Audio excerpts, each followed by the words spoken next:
Esse trabalho vem de começar a pesquisar os sons que dá para fazer com o corpo e tentar misturar eles criando os ritmos. Então, inicialmente, ele deu andando a pé mesmo e vendo o ritmo do passo, fazendo alguma coisa com as mãos junto e tentando elaborar isso em ritmos, né?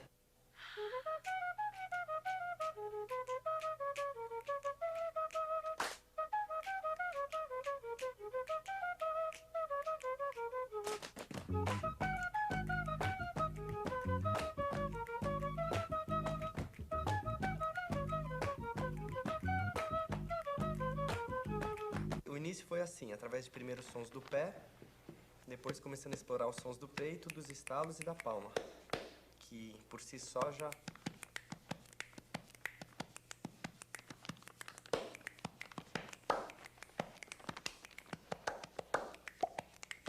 começaram a aparecer outros depois, né? E depois isso mais pra frente virou um curso e virou um trabalho também.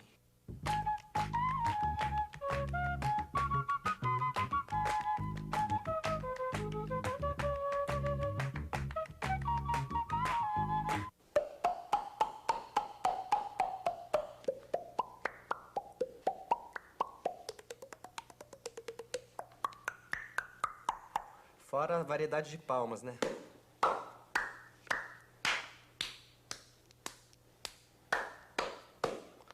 E alguns outros sons. Daí eu comecei a ampliar isso, transformando em ritmos também.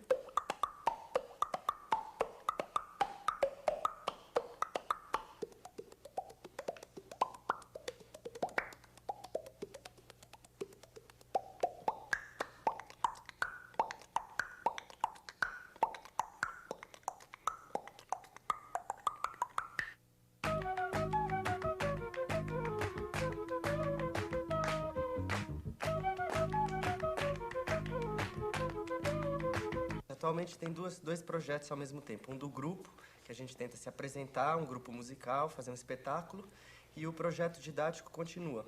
Dentro do grupo ele continua a gente pesquisando novos sons e novos timbres, e fora, um projeto de educação que a gente leva a alguns lugares.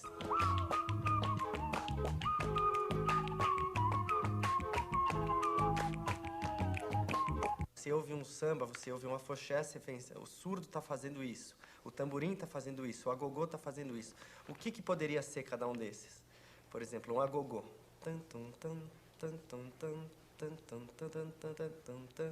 Qual o som do corpo que chegaria mais perto?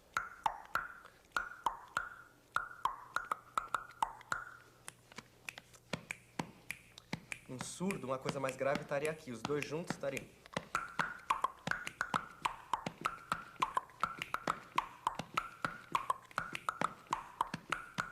Como numa escola de samba tem o tamborim, o outro é do naipe de surdo, outro é do naipe de chocalho, de ganzá.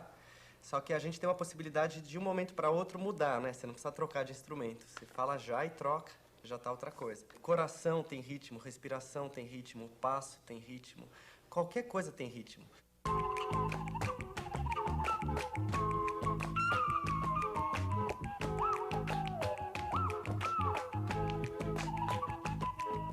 Qualquer pessoa pode fazer, qualquer pessoa pode. O que não dá, talvez, é para qualquer pessoa fazer uma determinada coisa complicada, porque aí depende de uma coordenação motora e de uma exploração. Por exemplo, alguns sons a gente está cansado de fazer. Se eu pedir para alguém bater palma, qualquer um vai bater.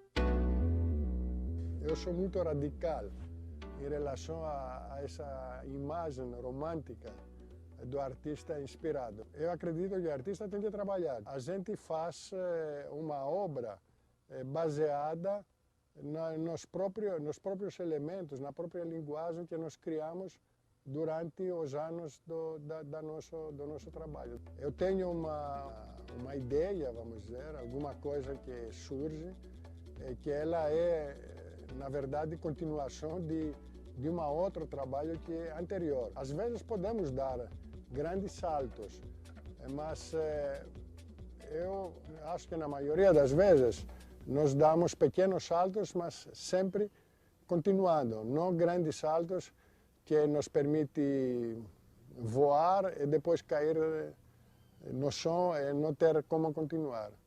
A revolução industrial nos trouxe novos materiais e também novos conceitos, e também novas tecnologias. Eu passei a utilizar essas tecnologias, esses processos, um processo industrial, inclusive, no meu trabalho. Eu uso ferramentas ou máquinas que podem ser em pequena escala, mas também são as mesmas que se utilizaria uma indústria automobilística. Nós usamos as cores primárias e também o verde, e cores que são, poderia dizer, puros. Vermelho, azul, preto, branco.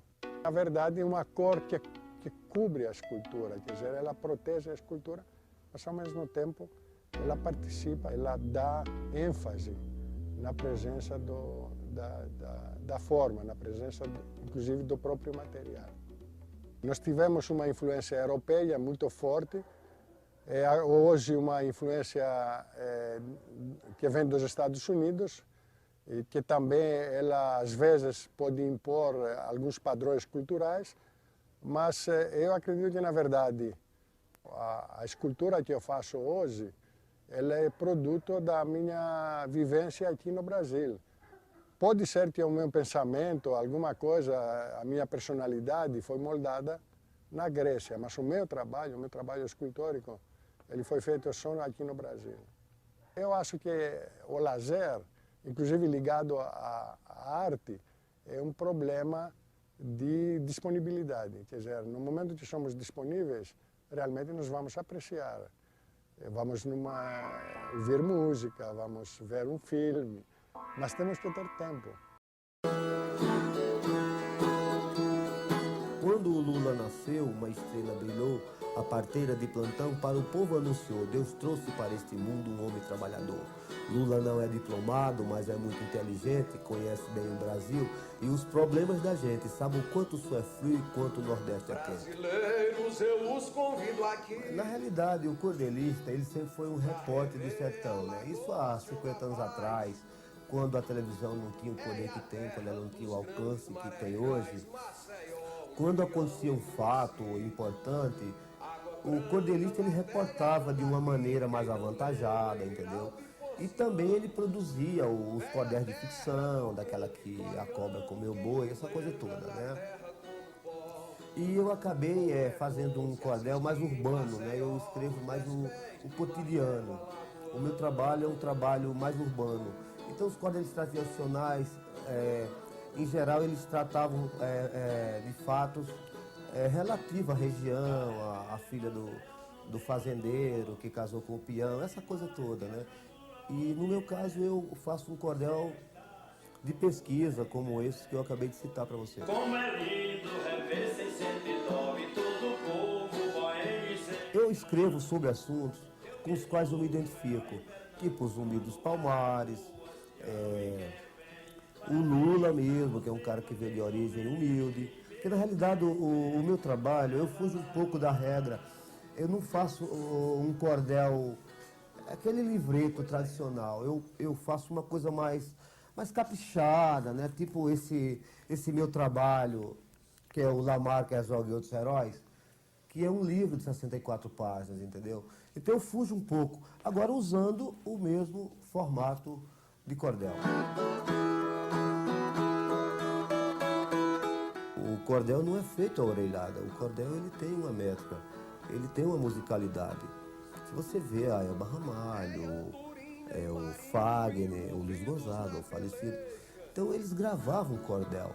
O cordel é uma poesia bonita. Eu, por exemplo, eu acho que o cordel ele tem uma melodia mais bonita do que certos conjuntos aí que ficam vendendo milhões de discos com coisa pornográfica. Não pousa na torre da minha igreja. No ano 64 reinava a democracia, tinha governo eleito, existia garantia, respeitar o cidadão, isso era a primazia. Não vou perder minha que é livre a andorinha e ela pousa onde quer. Pra você ter uma ideia, o Candeias, que é um artista premiado, um cineasta muito interessante, ligado à boca do lixo. Ele faz um tipo de cinema maldito, esse cinema que a gente chama de cinema... Vamos falar de novo, maldito, por que não outra vez? Me preocupo com a coisa política ou social, ou seja lá o que for, e que a coisa seja cultural também, sabe? Quer dizer, eu acho que eu não devo fazer um filme só para ir distrair o público. Acho que eu perderia meu tempo, ainda que ele desse resultado, eu perderia meu tempo. Quando eu me envolvi com essa coisa de cinema, eu queria fazer longa-metragem mesmo, né? E o primeiro cara que foi lá para a Boca do Lixo fui eu. E com isso eu levei um bocado de gente comigo. Vamos até a Boca do Lixo. E tinha gente que não queria ir porque a Boca do Lixo vivia nas páginas de jornal aí como assaltos, tombada, lenocínio, latrocínio e sei lá mais que, né? Ali era onde se estabeleceram as distribuidoras, isso por causa da facilidade de transporte, ferroviárias, essa coisa toda, né? Mas, de alguma maneira, com o tempo, com o aumento da produção, o pessoal acabou se transferindo para a Rua do Triunfo. O cinema estava, assim, no seu melhor momento, assim, de produção. Então, o pessoal de equipe, atores, etc., e gente do Brasil todo que pretendia fazer filme, ia à Rua do Triunfo para contratar equipes, etc. E lá havia um restaurante chamado Soberano, e como ele tinha mais uns outros 2 espaços também, mas como o Soberano tinha um espaço maior para não se fazer nada, né? A área dele quadrada era um pouco maior, o pessoal acabou adotando esse Soberano. Havia toda uma abertura e uma preocupação com as informações de ordem eróticas ou sexuais ou sensuais, né? E que isso sempre veio da Europa. E aqui, a maneira meia pobre, a fita começou a explorar problemas também relacionados com o passional, né? Por isso que chamaram de porno chanchada. Eu tenho que falar isso porque isso é que criou a Boca do Lixo, né? E a porno chanchada não é aquela fita que muita gente pensa que é pornográfica, não. Porno chanchada é porque a produção era mais ou menos barata. A minha maneira de fazer filme é mais ou menos esta. Vejo quem é os atores, normalmente, dado o custo dos meus filmes, tenho que trabalhar com principiantes, trabalhei muito com alunos dessas escolinhas aí, um dos grandes donos de escolinha era o Zé do Caixão, o Zé Mujica, né?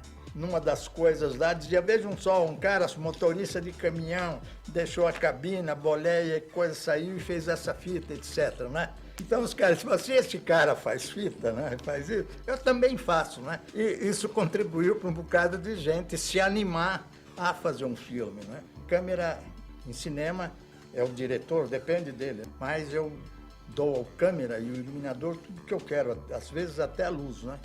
Eu quero assim, assim, porque a fita é minha, não é do câmera nem do iluminador, é minha, né? Então eu resolvi fazer um filme que é A Margem, com 4 marginais, né? Eu achava interessante o comportamento deles, entre eles eram tão bom ou melhores do que qualquer relacionamento de classe média ou de elites da minha. Eu achava que tinha que ter uma negra e o pessoal devia ser todo marginal mesmo, né? Que não podia ser todo muito branco, mas tinha uma loira também, pintada, mas era. Então o filme foi feito dessa maneira, a maneira de como levantar o capital e de como encarar isto, né? Uma espécie de cooperativa. O cara que tinha dinheiro tinha tanto, eu tinha tanto, os atores tinham tanto. E para mim, sendo a primeira fita, também era meio difícil eu conseguir alguém que fosse acreditasse em mim, né? Eu fiz 11 filmes de longa, né? E fiz mais uns 20 documentários para a TV2, né? Me preocupo com a coisa política ou social, ou seja lá o que for, e que a coisa seja cultural também, sabe? Quer dizer, eu acho que eu não devo fazer um filme só para ir distrair o público. Acho que eu perderia meu tempo, ainda que ele desse resultado, eu perderia meu tempo.